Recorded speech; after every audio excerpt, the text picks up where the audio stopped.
The suspect, Anderson Lee Aldrich, is now in custody out of the hospital and scheduled to make his first court appearance in El Paso County tomorrow morning.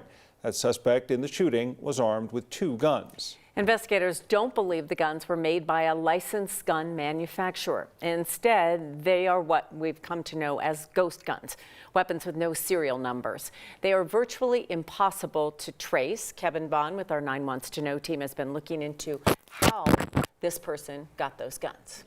Kim, investigators ask it in every mass shooting. Where did the suspect get the weapons?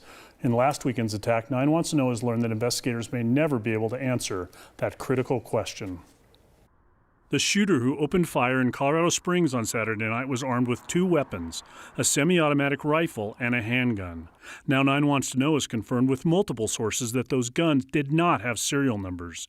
And even though it appears they were not made by a traditional gun manufacturer, former ATF agent John Reisenhover says they look and operate just the same. You'd be hard-pressed if you didn't know what you were looking for to see the difference in a so-called ghost gun compared to a traditionally manufactured by a reputable manufacturer. President Biden announced new rules earlier this year aimed at cracking down on people manufacturing untraceable guns, but there are still tens of thousands in circulation.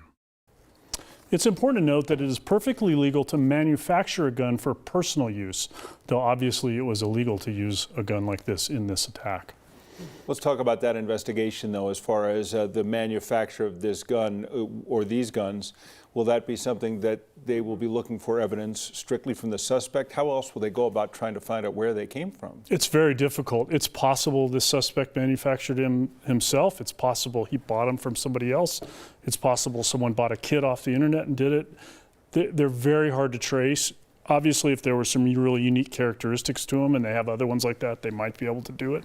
But that's part of what makes it so difficult for investigators. So why couldn't he buy a gun to begin with? I mean, he was of age if he wanted to go buy a gun. Yeah, as far as we can tell through all the available records, there was nothing to prohibit him from going into a gun store, giving him his information, his driver's license, and buying a weapon.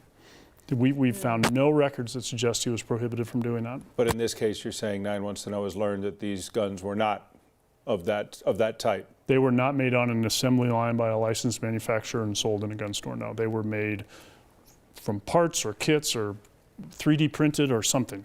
Unfortunately, we hear that too often in some of these cases. Yeah, learning more every day. Kevin, thanks for bringing us the latest. Yeah.